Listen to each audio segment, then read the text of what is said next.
Hello friends, welcome back to my channel. मैं हूं हिमानी और मेरे चैनल पे आपका बहुत बहुत स्वागत है। फ्रेंड्स, आज पार्ट 28 लेकर आई हूं। टारगेट हाई बुक की एमसीक्यूज की सीरीज में बहुत ही इंपॉर्टेंट क्वेश्चन है।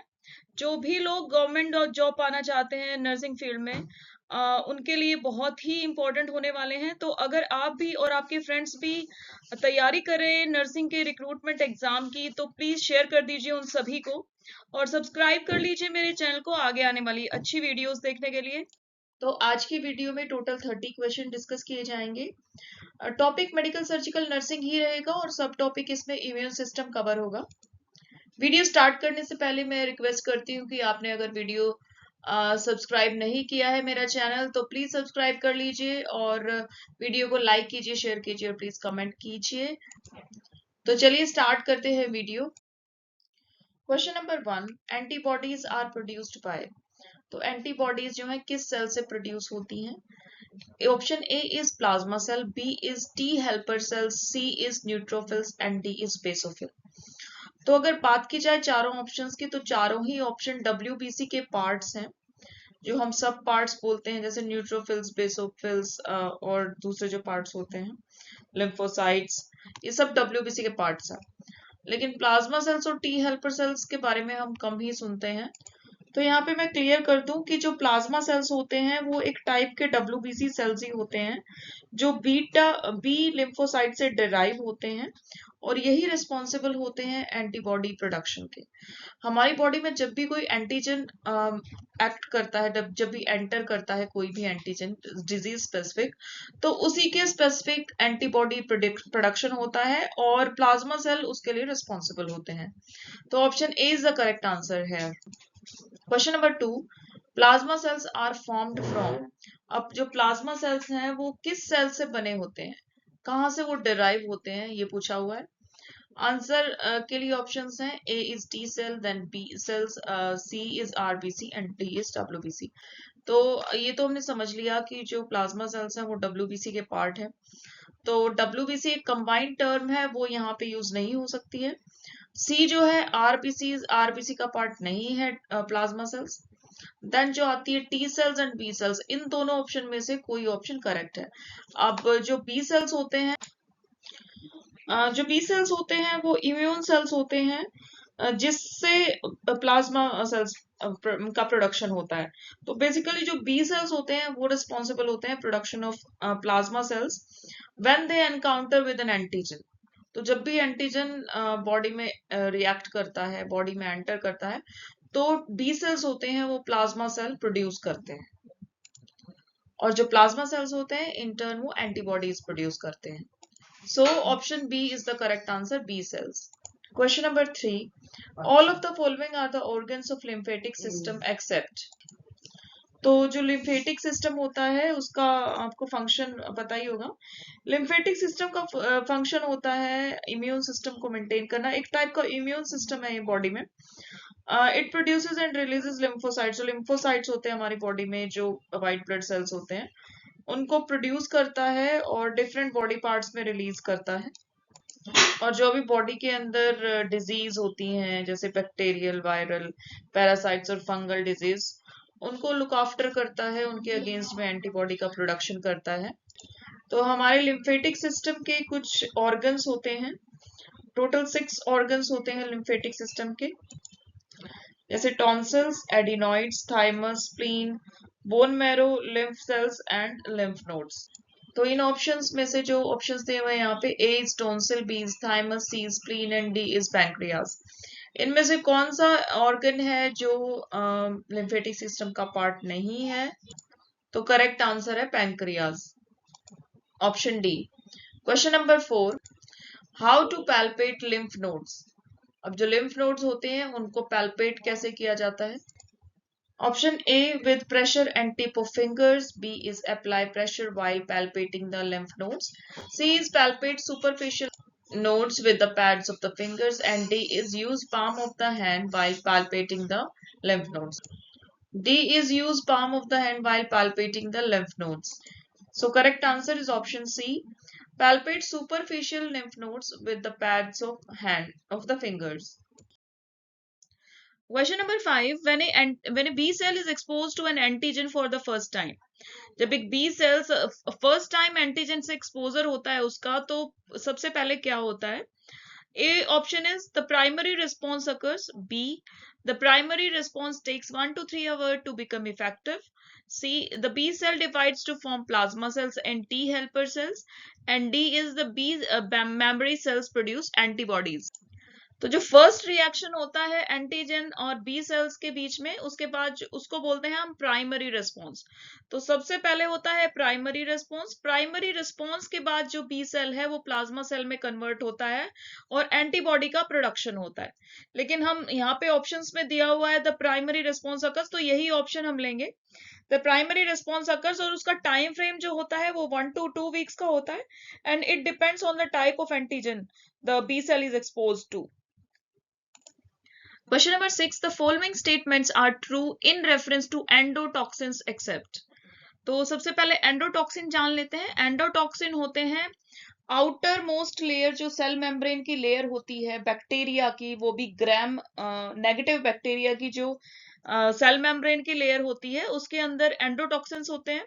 और जैसे ही वो लाइज होती है, मतलब जैसे ही वो ब्रेक डाउन होती है, बैक्टीरिया की डेथ होती है, तो वहां पे वो रिलीज हो जाते हैं बॉडी में और वो स्ट्रॉन्ग इम्यून रिस्पॉन्स क्रिएट कर देते हैं। और इसी की वजह से बॉडी में इन्फ्लेमेशन, फीवर, रेडनेस, स्वेलिंग और ये सब चीजें होती हैं। और इवन अगर ज्यादा स्ट्रॉन्ग रिएक्शन है इम्यून सिस्टम का तो सेप्टिक शॉक भी हो सकता है। तो ऑप्शंस दिए हैं यहाँ पे, they are lipopolysaccharides in nature. B is they are released from the bacteria surface by natural lysis. C is they are heat soluble proteins. And D, their toxicity depends in the lipid components. तो बाकी सारे ही option ठीक है except option C, they are heat labile proteins. तो ये heat labile नहीं होते हैं, तो this is the option here taken as, मतलब एक्सेप्ट जो शब्द दिया हुआ है उसके लिए हम यही आंसर करेक्ट मानते हैं। Question number 7, Peyer's patches are found in. तो पेयर्स पैचेस क्या होते हैं? पेयर्स पैचेस जो है हमारी गट में, हमारी स्मॉल इंटेस्टाइन में होते हैं। ये इम्यून सिस्टम का पार्ट है बेसिकली, जो लिम्फॉइड सिस्टम है हमारा, उसी का पार्ट होता है। और ये स्मॉल स्मॉल प्रोजेक्शंस होते हैं जो जिनके अंदर जो है लिम्फ नोड्स होती हैं और लिम्फॉइड टिश्यू होते हैं। तो वो क्या करते हैं बेसिकली, हमारे कट में जैसे गुड और बैक्टीरिया और बैड बैक्टीरिया दोनों टाइप के बैक्टीरिया होते हैं, तो ये एक इम्यूनोलॉजिकल पार्ट प्ले करते हैं वहां पे। अगर कोई एंटीजन और मतलब एंटीजन आया है किसी बैक्टीरिया से, तो वो यहाँ पे न्यूट्रलाइज करते हैं उसको, ताकि हमारी जो गट जो है ना हेल्दी रहे और हमें जो हार्मफुल बैक्टीरियाज हैं उनसे बचाया जा सके। तो these are the Peyer's patches in the small intestines. तो यहाँ पे पूछा हुआ है कहाँ पाए जाते हैं। ए ऑप्शन है wall of the small intestine, B is the inner lining of esophagus, C is buccal cavity and D is wall of the stomach.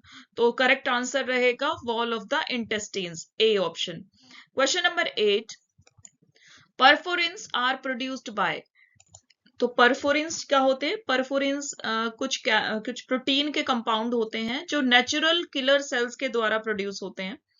और ये क्या करते हैं? ये साइटोटॉक्सिक सेल्स को और कैंसर प्रोड्यूसिंग सेल्स को, यानी पैथोजेनिक सेल्स को किल करने का काम करते हैं by invading the plasma membrane of these cells. तो प्लाज्मा मेम्ब्रेन में परफोरेशन करके ही उस सेल को डिसरप्ट करते हैं। तो बेसिकली ये हमारी बॉडी में एज इम्यून सिस्टम का काम करते हैं कि बाहर से अगर कोई पैथोजन आता है, बाहर से अगर कोई कैंसरस सेल्स आते हैं जो कि बॉडी के लिए सही नहीं है और कैंसर प्रोड्यूसिंग है, तो वो उसी टाइम उनको न्यूट्रलाइज करने का काम करते हैं। और ये प्रोड्यूस होते हैं नेचुरल किलर सेल्स के द्वारा। तो option A is the correct answer है। Question number 9, a process by which certain cells engulf and destroy foreign particles or microorganisms is known as। तो एक प्रोसेस जिससे डिस्ट्रॉय होते हैं फॉरेन पार्टिकल्स, जिससे वो न्यूट्रलाइज होते हैं बॉडी में, तो उसको क्या बोलते हैं? वो हमारे जो इम्यून सिस्टम्स के सेल्स होते हैं उन्हीं का काम होता है उनको डिस्ट्रॉय करना, बट उस प्रोसेस को पूछा गया क्या बोलते हैं। तो इस प्रोसेस का वो है, जो नेम होता है बेसिकली वो है फेगोसाइटोसिस। तो phagocytosis is the answer here, option B. Question number 10. Phagocytosis is considered as a against infection. Fill in the blank है यहाँ पे. Phagocytosis is considered as dash against infection. तो जो फेगोसाइटोसिस की जो प्रोसेस है उसको बोलते हैं सेकेंड लाइन ऑफ डिफेंस. तो फर्स्ट लाइन ऑफ डिफेंस क्या होती है फिर? फर्स्ट लाइन ऑफ डिफेंस होती है इननेट इम्यूनिटी. हमारे अंदर जो ऑलरेडी इम्यूनिटी प्रेजेंट है वो माइक्रो ऑर्गेनिजम्स को और पैथोजेंस को बॉडी में एंटर करने ही नहीं देती है. तो that is first line of immunity. और अगर पैथोजन एंटर कर जाता है तो हमारी सेकेंड लाइन ऑफ डिफेंस जो है एक्टिव हो जाती है, और वो इस प्रोसेस को बोलते हैं फेगोसाइटोसिस, जो ऐसे सेल्स को डैमेज करके बॉडी से एलिमिनेट कर देती है. Question number 11. Humoral immunity is produced by. तो ह्यूमोरल इम्यूनिटी क्या है? ह्यूमोरल इम्यूनिटी वो है जो हमें एंटीबॉडीज से मिलती है, जो एंटीबॉडी मीडिएटेड होती है. और जब भी कोई जो पैथोजन है वो हमारी बॉडी में एंटर करते हैं तो हमारा जो इम्यून सिस्टम है कुछ एंटीबॉडी प्रोड्यूस करता है. बेसिकली मैंने लास्ट स्लाइड में भी आपको बताया था, जो प्लाज्मा सेल्स होते हैं, जो बी सेल्स होते हैं वो प्रोड्यूस करते हैं प्लाज्मा सेल्स को, और plasma cell in turn produce करते हैं एंटीबॉडीज. तो यही सेल्स हैं रिस्पॉन्सिबल जो ह्यूमोरल इम्यूनिटी के लिए रिस्पॉन्सिबल होते हैं. और यहाँ पे जो ऑप्शन है बी ऑप्शन, एंटीबॉडी मीडिएटेड, मैंने ऑलरेडी आपको बताया ह्यूमोरल इम्यूनिटी जो होती है एंटीबॉडी मीडिएटेड होती है. तो this is the correct answer है. Question number 13. T cell immunity is. तो टी सेल इम्यूनिटी को दूसरी टर्म से हम बोलते हैं सेल मीडिएटेड इम्यूनिटी. ये जो WBCs होते हैं, T cells are type of WBCs which are responsible for immune response in the body. तो ये कैसे रिस्पॉन्स करते हैं? ये जो भी पैथोजेनिक सेल्स होते हैं, जो भी इन्फेक्टेड सेल्स होते हैं बॉडी में या कैंसरस सेल्स होते हैं, ये उनको डिस्ट्रॉय, डायरेक्टली सेल को डिस्ट्रॉय करने का काम करते हैं, और ये इनको बोलते हैं सेल मीडिएटेड इम्यूनिटी. तो option A is the correct answer. Question number 14. Occurrence of certain disease or subclinical infection provides dash immunity. तो एक टाइप का अगर हमें ऑलरेडी इन्फेक्शन हो जाता है और उसको दोबारा होने के चांसेस जब कम हो जाते हैं, तो वो एक टाइप का इम्यून सिस्टम बॉडी में डेवलप कर चुका होता है, उसको क्या बोलते हैं? फॉर एग्जाम्पल अगर मैं बताऊं तो चिकन पॉक्स बहुत ही कॉमन है. तो अगर चिकन पॉक्स एक बार हो जाता है तो हम बोलते हैं दोबारा नहीं होता है. तो ऐसा क्यों बोलते हैं? क्योंकि वो एक नेचुरल एक्टिव इम्यूनिटी प्रोवाइड करता है बॉडी को. अगर एक बार पैथोजन का और एंटीबॉडी एंटीजन का रिएक्शन हो जाता है तो जो भी एंटीबॉडीज प्रोड्यूस होती हैं बॉडी में वो एक्टिव रहती हैं जब तक मतलब लाइफ लॉन्ग एक्टिव रहती हैं, ऐसे बोला जाता है, और इसीलिए वो सेकेंड इन्फेक्शन को होने से बचाती हैं. तो इसका जो आंसर रहेगा वो ऑप्शन ए है, natural active immunity. Question number 15. Vaccination provides dash immunity. तो वैक्सीनेशन किस टाइप की इम्यूनिटी है? जो कोविड-19 का वैक्सीन लगा था अगर आपको, तो वो किस टाइप का इम्यूनिटी प्रोवाइड की थी उसने? तो ये है एक्टिव आर्टिफिशियल इम्यूनिटी. हम आर्टिफिशियल इम्यूनिटी एक्टिवली इंजेक्ट कर रहे हैं और उस टाइम वो एक्टिव फेज में होती है, तो वो एक्टिव आर्टिफिशियल इम्यूनिटी होती है. Question number 16. Type of hypersensitivity reaction occurs during transfusion and erythroblastosis fetalis are मतलब किस टाइप के रिएक्शन होते हैं ये? ऑप्शन है टाइप 1, टाइप 2, टाइप 3 या टाइप 4. आपने गायनी में पढ़ा होगा RH इनकम्पैटिबिलिटी. जब मदर का ब्लड ग्रुप RH नेगेटिव होता है और फीटस का RH पॉजिटिव होता है, तो इससे क्या होता है? RH इनकम्पैटिबिलिटी हो जाती है, और इस कंडीशन को हम बोलते हैं एरिथ्रोब्लास्टोसिस फिटालिस. तो इसमें क्या होता है, जो मदर के एंटीबॉडीज होती हैं वो जो है इम्यून सिस्टम, वो फीटस के ब्लड को, RBCs को अटैक करता है. वो समझता है कि ये एक फॉरेन बॉडी है क्योंकि वहां पे RH पॉजिटिव ब्लड है हमारे पास. तो इस टाइप के रिएक्शन को, इस टाइप की हाइपर सेंसिटिविटी को जो ट्रांसफ्यूजन रिएक्शंस में होता है और जो एरिथ्रोब्लास्टोसिस फिटालिस में होता है, जैसा कि मैंने आपको बताया, तो इस टाइप की रिएक्शन को हम बोलते हैं टाइप 2 हाइपर सेंसिटिविटी रिएक्शन. ये एक एंटीबॉडी और सेल मीडिएटेड रिएक्शन होता है, जहां पे जो आईजीजी है और आईजीएम जो एंटीबॉडीज होती हैं वो अगेंस्ट में होती हैं सेल्स के, यानी आरबीसी जो फिटल का होता है उसके अगेंस्ट में हो जाती हैं, और वो वहां पे जो आरबीसीज होते हैं फीटस के वो ब्रेक डाउन हो जाते हैं, and this is a fatal condition for the foetus.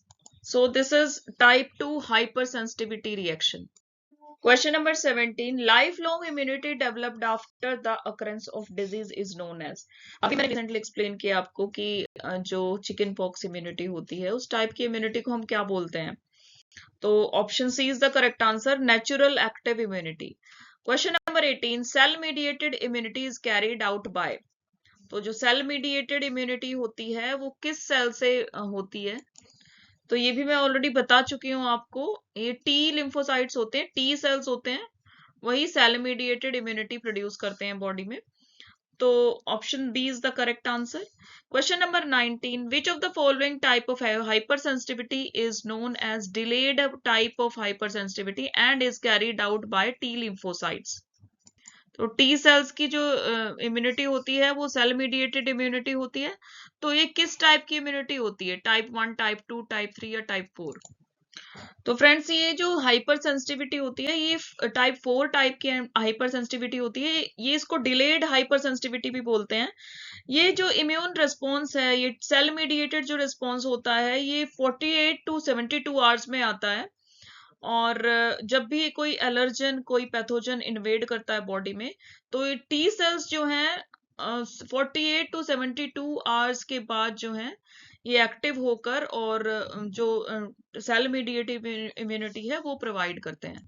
Question number 20. Identify the correct statement related to type 1 hyper sensitivity.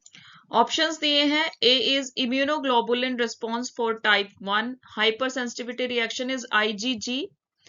B is mast cells are important cells in the type 1 hypersensitivity. C is immunoglobulin responsible for type 1 hypersensitivity reaction is IgG. And D is both A and B. तो जो hyper sensitivity type 1 reaction होता है, जब भी कोई pathogen invade करने की कोशिश करता है बॉडी में, तो जो इमीडिएट रेस्पॉन्स होता है बॉडी का वही हाइपर सेंसिटिविटी टाइप 1 रिएक्शन है. ये इनिशियल एक्सपोजर से आता है. जैसे ही बॉडी सेंसिटाइज होती है कि कोई एलर्जन आ रहा है बॉडी में, तो वहीं पे वो IgE टाइप की इम्यून सिस्टम रेस्पॉन्स इम्यूनोग्लोबुलिन जो होते हैं वो प्रोड्यूस करती है, और यही रेस्पॉन्सिबल होते हैं जो पैथोजन है उनसे लड़ने के लिए. तो option A and B are the correct answer. और इंटर्न जो मास्ट सेल प्रोड्यूस होते हैं बॉडी में वो जो है हमारी इम्यूनिटी को बूस्ट करने के बाद जो पैथोजन है उनसे लड़ते हैं. तो option A and B are the correct answer. Immunoglobulin responsible for type 1 hypersensitivity reaction is IgE, and mast cells are important cells in the type 1 hypersensitivity reaction. So both are correct. So option D here is the correct answer. Question number 21. Immediate treatment for anaphylaxis is. जो एनाफाइलैक्सिक reaction, एनाफाइलैक्सिक shock में कोई patient आता है तो उसका immediate treatment होता है adrenaline, injection adrenaline. तो A is the option is the correct answer, adrenaline. Question number 22. During blood transfusion therapy, patient developed wheezing and her skin becomes flushed with hives. These are the characteristic of. अगर ऐसा कुछ होता है कि patient को blood transfusion से immediately wheezing develop हो जाता है, skin becomes flushed and hives develop हो जाते हैं, तो उसको क्या बोलते हैं. स्टूडेंट्स जो हाइव्स होते हैं वो रेड रैशेस होते हैं और स्किन में इचिंगनेस डेवलप हो जाती है जो इंटेंस होती है, और स्वेलिंग जो डेवलप हो जाती है स्किन में, इन सभी चीजों को हाइव्स का नाम दिया जाता है. और यहाँ पे जो करेक्ट आंसर रहेगा वो बी, एलर्जिक रिएक्शन रहेगा. वो ब्लड ट्रांसफ्यूजन से एलर्जिक रिएक्शन हो रहा है पेशेंट को, तो हमें इमीडिएटली वो स्टॉप करना है और इन्फॉर्म करना है डॉक्टर को. Question number 23. Identify the transfusion reaction amongst the following. A is hemolytic transfusion reactions, immediate or delayed. B, infections. C, allergic reactions. And D, all of the above. So transfusion reaction जो है कोई भी हो सकते हैं इनमें से. ABC all सभी करेक्ट हैं, तो option D is the correct answer. Question number 24, identify auto immune disease amongst the following.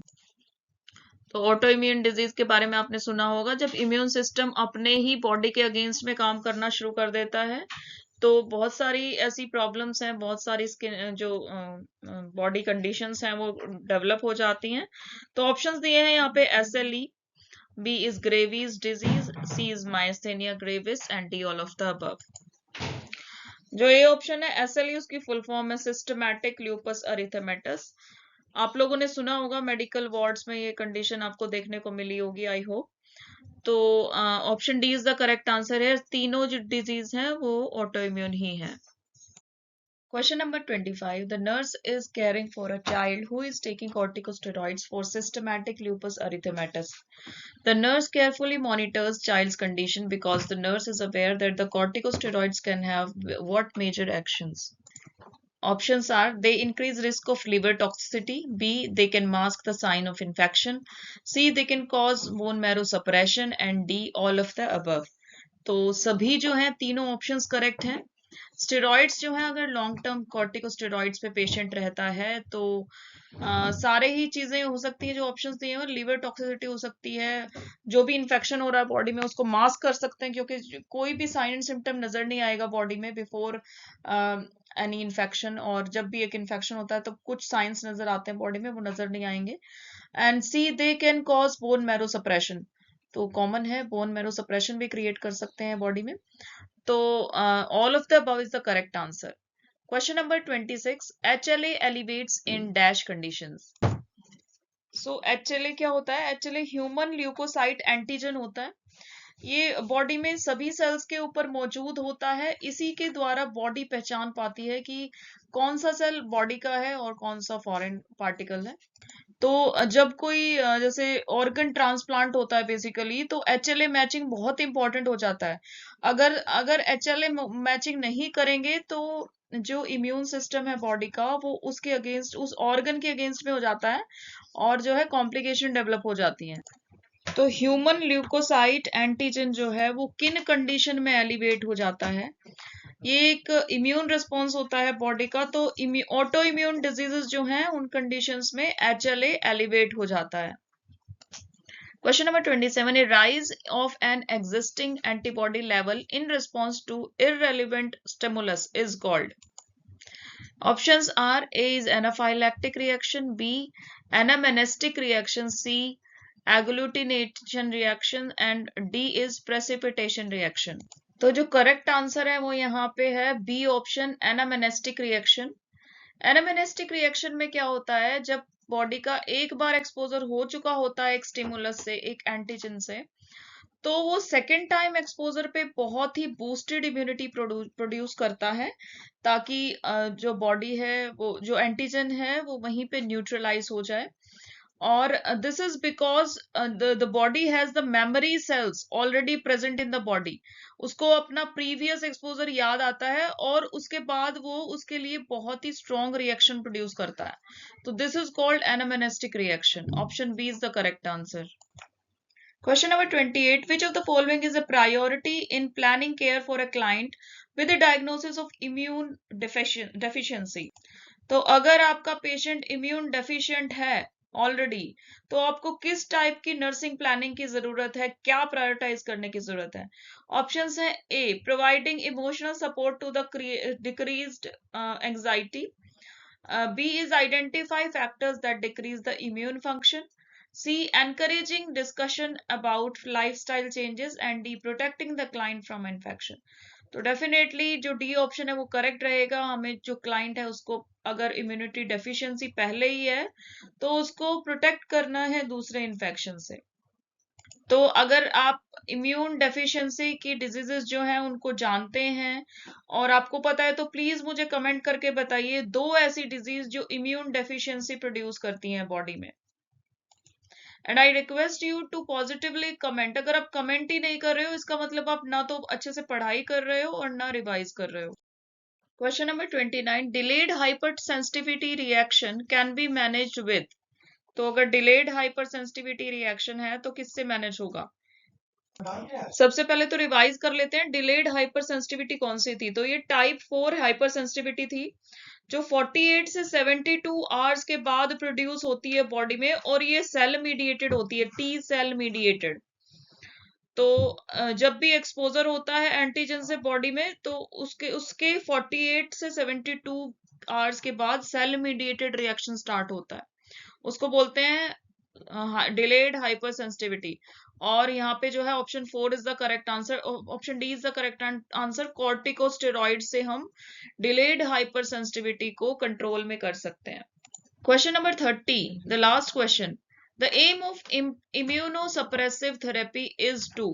जब इम्यूनोसप्रेसिव थेरेपी दी जाती है किसी भी ऑटो इम्यून डिजीज में, तो उसका एम क्या रहता है? ए, stimulate the antibody production against the foreign antigen. B, suppress the production of antibodies against the foreign antigens.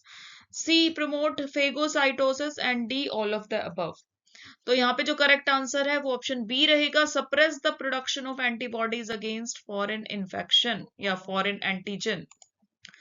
तो अगर जैसे बॉडी में कोई ऑटो इम्यून प्रॉब्लम हो जाती है, जैसे एसएलई है, तो इम्यून ऑटो जो इम्यूनोसप्रेसिव थेरेपी है, उसका यही एम होता है कि वो अपनी बॉडी के अगेंस्ट में ना हो। अपनी बॉडी में जो भी मतलब वो जो एंटीजन समझ लेती है, हमारा इम्यून सिस्टम जो है एंटीजन समझ लेता है किसी ऑर्गन को या बॉडी के किसी पार्ट को, वो चीज ना हो, तो इसलिए इम्यूनोसप्रेसिव थेरेपी दी जाती है। तो option B is the correct answer here, to suppress the production of antibodies against the foreign antigens. तो friends, thank you for watching today's video. बहुत ही इंपॉर्टेंट इम्यून सिस्टम के क्वेश्चंस थे। अगर आपको अच्छे लगे हैं तो प्लीज लाइक कीजिए, कमेंट कीजिए और शेयर कर दीजिए उन सभी फ्रेंड्स के साथ जो भी नर्सिंग के रिक्रूटमेंट, स्पेशली मैं बोल दूं गवर्नमेंट जॉब की तैयारी कर रहे हैं। Thank you for watching, bye bye.